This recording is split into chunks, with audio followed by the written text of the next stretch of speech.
And thank you very much once again for making a date on the marketplace.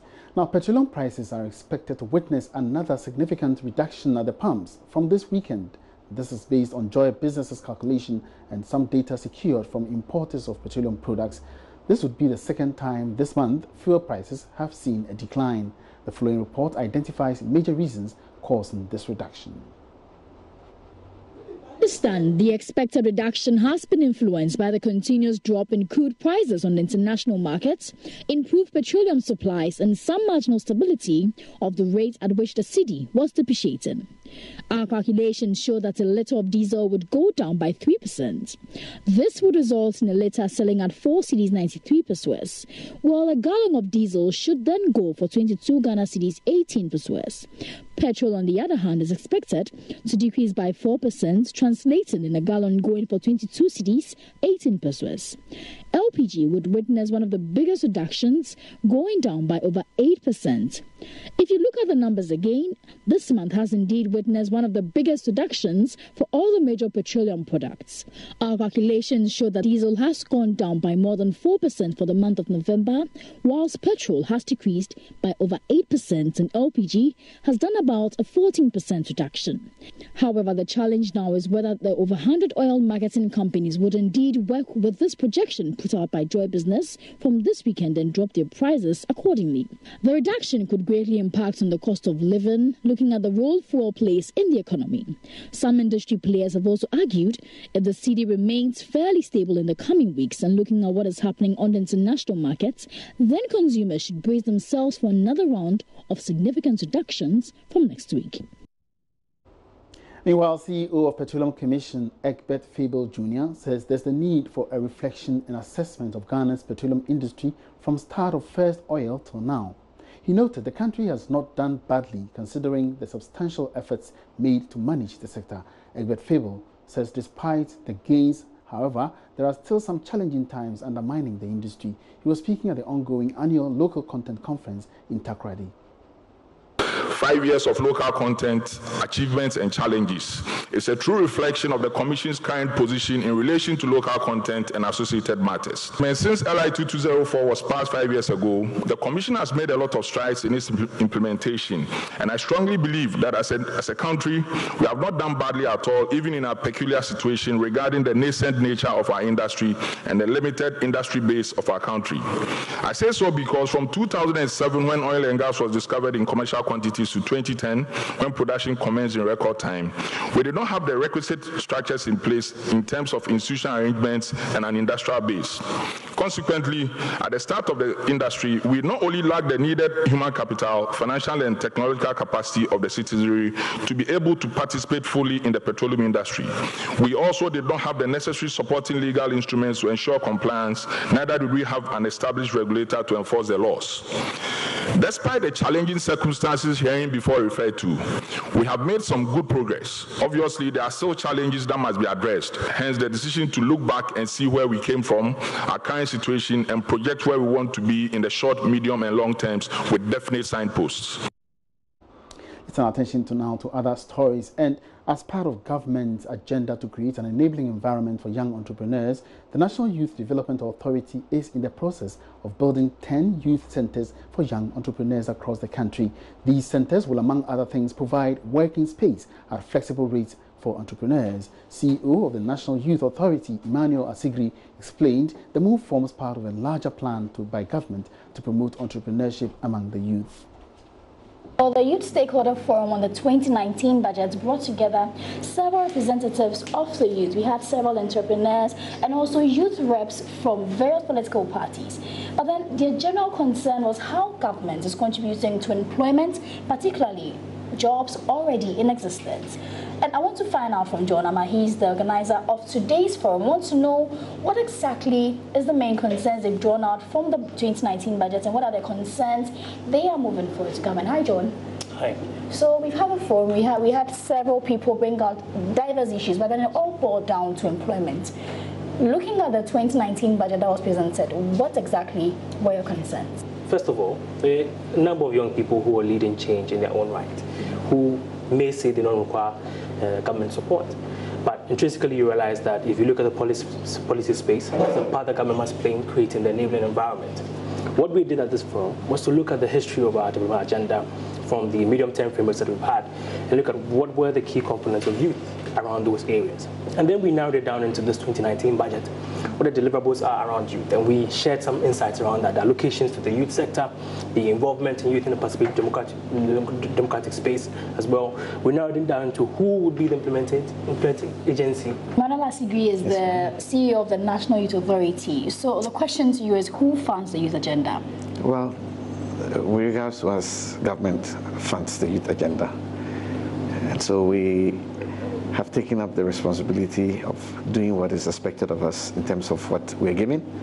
And I must say that the National Youth Authority this time around has been taken care of properly in terms of funding.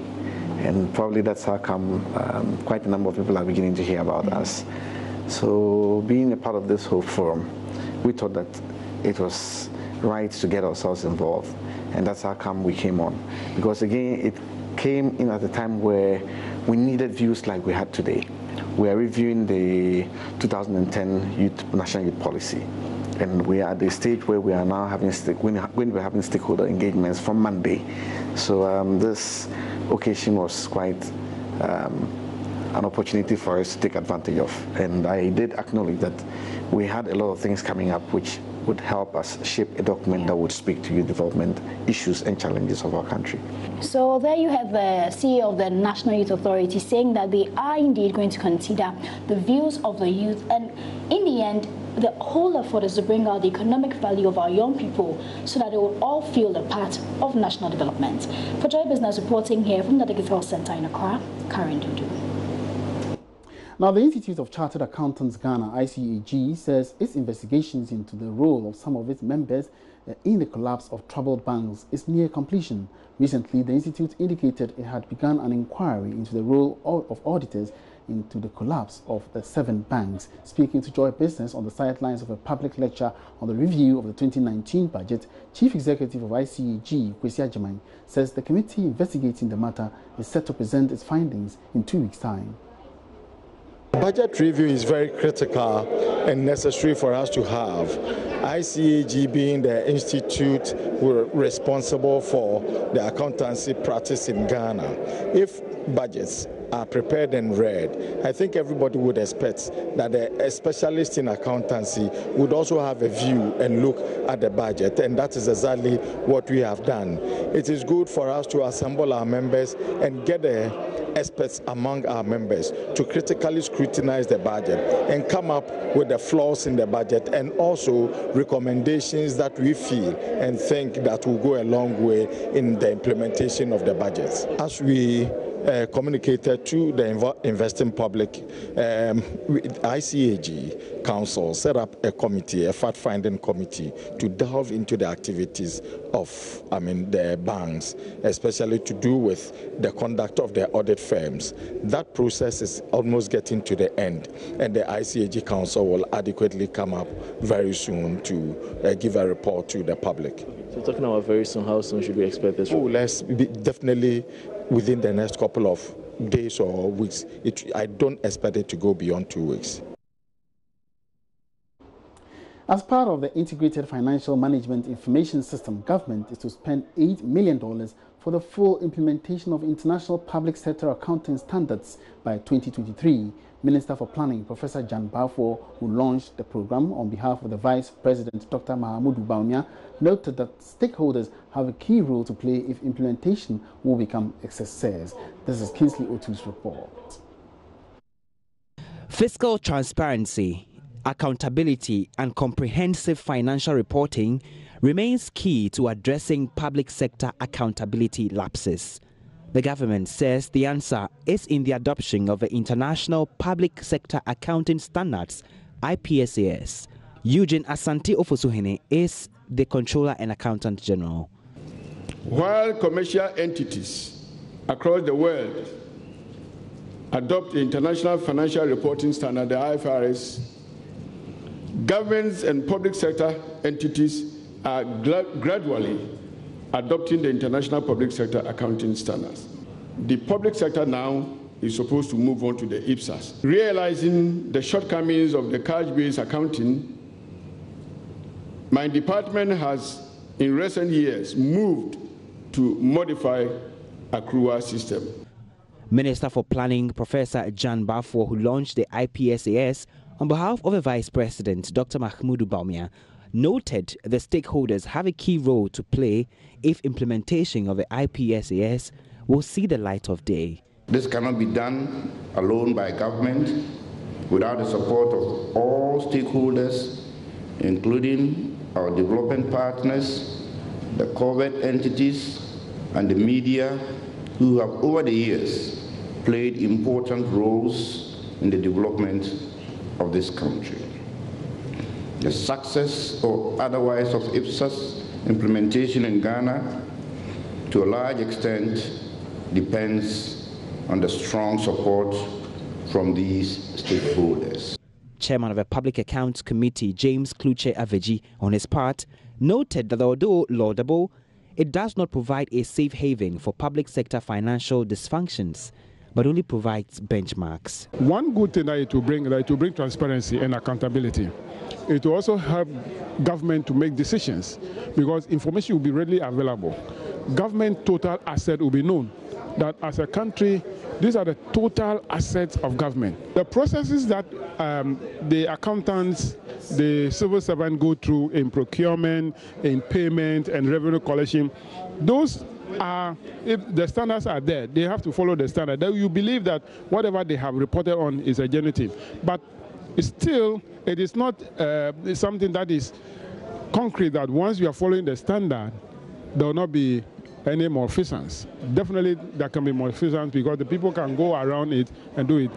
Even though the implementation of IPSAS appears not to be a walk in the park, stakeholders are of the view that this is the best way forward for efficiency, effectiveness and accountability in generating public sector accounting reports. Kingsley Otu's report for Joy News. Let's cross over to the Ashanti region now, and banking expert Dr. Kwesi Atuahene is downplaying assurances by government it will soon rescue the depreciating local currency. He observes the current importation regime makes any effort in that direction a potential failure. Dr. Atuahene was speaking at a lecture at the Christian Service University College in Kumasi. What about onions? What about onions? Very shortly, I've told doctor is here, my colleague is here. They will be importing dead bodies for post-mortem. Because it is the only country who will choose to import anything and get away with it. I was amazed recently when the budget was announced. People said that the minister did not do anything about currency depreciation. And I told them that the minister cannot, let me hear, you can quote me anywhere. The minister cannot arrest the currency. I say because from 2009 to 2018, the currency had depreciated 234%. All because we are importing more than we are exporting. The annual lecture brings together experts from diverse sectors to discuss national issues. This year's topic was banking crisis in Ghana, causes, impact and the way forward. Dr. Atuahene urged government to appoint what he describes as competent people to manage the sector. Next time you meet your women, they must stop talking about universal banking like that. Begin to appoint competent, skillful people to manage a development institution. Human Resource Manager at Cal Bank, Samuel Kwame Boafo, emphasized multiple acquisition in a challenging economic environment. And for those of you who are seeking to go into the banking industry, your charge is very simple. It's not enough to have only one skill. And let me tell you, don't make the mistake of finishing school to ask yourself, so what next? You have had this brilliant opportunity to get an idea of what is going on in the industry. If you want to go in there, this is the opportunity, not just to get the skills that are needed, but multi-skill yourself even now. Reporting for Joy News, Kwesi Debra. Now, some local entrepreneurs have impressed on government to prioritize investments in industry to help them compete effectively on the global level. Figures from the Ministry of Business Development show that 95% of Ghanaian businesses barely survive after the first 5 years. In this light, the ministry has come up with policies that aim at reducing the cost of doing business for them. Charles Aite has been engaging some entrepreneurs on these issues and now reports. Since we had the second edition of the Ghana SMEs and Young CEOs Summit, we do know that this summit brought together captains of industry in the sector, having interactions with young SMEs and entrepreneurs on best ways by which they could remain very much competitive in the market. But situations still remain pertinent to most of these SMEs. We're talking of the high cost of doing business in Ghana and even the whole pressure of them to meet and compare to that of their counterparts elsewhere. We've been joined by some entrepreneurs and even SMEs and even corporate minds to help us understand how they are churning out all these things, how they get to understand all these things, and how their perspectives on the matters are. And I'm going to be starting off with you, Sylvia.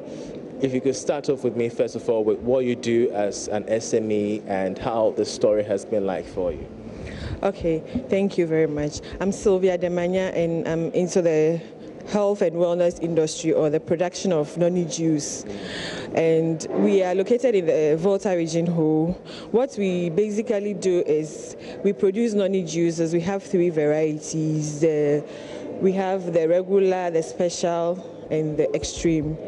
I have been in business for about 3 years down the lane, and it's been a little bit challenging in one way or the other. We shall be coming to how the whole story has been, whether it's been challenging or not. But let me rake in Mr. Haruna Suleiman Nylander.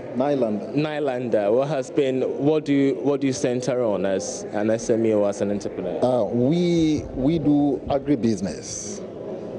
We virtually cultivate and process for products which could be applied in the food industry, pharmaceutical, and also the cosmetic industries. Okay. We've been operating for the past 5 years in the Upper East region of Bolgatanga. Wow. That's right.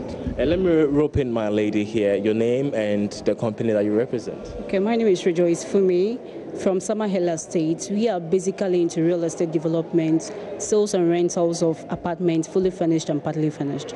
That's what we do. All right, so now to the main question, gentlemen and ladies, too. Doing business in the country, how has it been like for you as an SME starting off your own business? Starting off your own business, I say it firstly as it came to me as a passion, and somebody who is also in the health industry, considering health as something that is important to us. It's quite challenging because first of all, you want to start up and you are talking about finances and when to get finance to support your business, because definitely before you start cake, you need to even do registrations with the institutions and you need money. It's not been easy. It's always challenging, like she said, but then it all boils down to funding. It is not easy to actually get funding easily to start a business, but we are fortunate to have been able to identify strategic partnership, and that is, the best way to always go. You need to partner with somebody in order to be able to roll out your idea, and that is what has worked for us. You are in the real estate industry. Do you also believe the issue of funding has been much of a challenge to companies like yourself? Yeah, it is. I wasn't there when the company started, but being with them for a number of years now, it's been challenging. As SMEs, where do you rank government on a scale of 1 to 10, and 10 being the highest and 1 being the lowest? Based on your personal experience and based on what people have told you, friends, family have told you, and based on the initiatives that have been rolled out so far, how do you rank government? For me, looking at the policies rolled out by the government so far, and the attempts to actually, make the business environment friendly and to actually boost the business environment. I mean, this is a clear example of what we are seeing now. So on that score, I would like to rate the government. I would rate the government as probably 8 out of 10. 8 out of 10 for the SME sector. What about yourself? Actually, this particular year, I've been a little bit in connection with what government's initiative and policies. I have a role on many, the NEIP, I have a role on it. I have taken other ones and in business with other investors, all organized by the government. So I would say I'll talk in terms of my company. If I wouldn't say anything, they have done well, at least 7.5 to 8. Government is good in their initiative. I give them bravo. All right. I saw you sign. What's your ranking? Okay, I'm giving them 8 out of 10. Oh, so it simply means that you're all satisfied with what's happening currently for us. Put in more initiatives. There's more room for improvement, actually. There's more room. There's more room for improvement. I hear you all saying. But moving on to 2019, what are your expectations? If you could just take 30 seconds from each of you. I'm going to start with you, Nylanda. 2019, we expect that, for me, actually, I expect that all the policies that have been talked about now, we want to see them being properly implemented. Okay, so from the angle of SMEs, yourself as well, what do you wish government prioritizes in 2019? No, okay, Mr. Haruna said it all. What I would like to say is that the government should put up more job opportunities for the young growing entrepreneurs. Myself, I'm one. I'm planning to put up something. So coming here, I know the government should just try and put something in place to make it easy for us all to get our own businesses, and pressure wouldn't be so much on the government, but rather we will be able to do things on our own. All right. Yeah. And Silva, you have the last words. Okay. Well, I will actually urge the government that government should support women, especially young women. We want government to waive off the tax for us. We are young. We can't be paying those huge taxes. So this is my personal appeal to the government that he should look into our tax situations for us as young entrepreneurs. Thank you so much. Thank you very much as well, all three of you. Interesting perspectives there from SMEs and entrepreneurs in that regard in this very field of small and medium enterprises. They've been sharing with us their perspectives, their ranking of government performance so far, and it's very interesting. All of them feel that government's interventions and policies are really, really much, of an effect to their productivity. We're looking forward to engaging more of such people to get to know the understanding of the issues and whether or not government's policies is really in sync with their expectations. I'm Charles Aite for Joy Business. Wrap up this afternoon's edition of The Marketplace. Many thanks for your company. My name is Emmanuel Abuaji. For more business news, log on to myjoyonline.com/business. Have a great afternoon.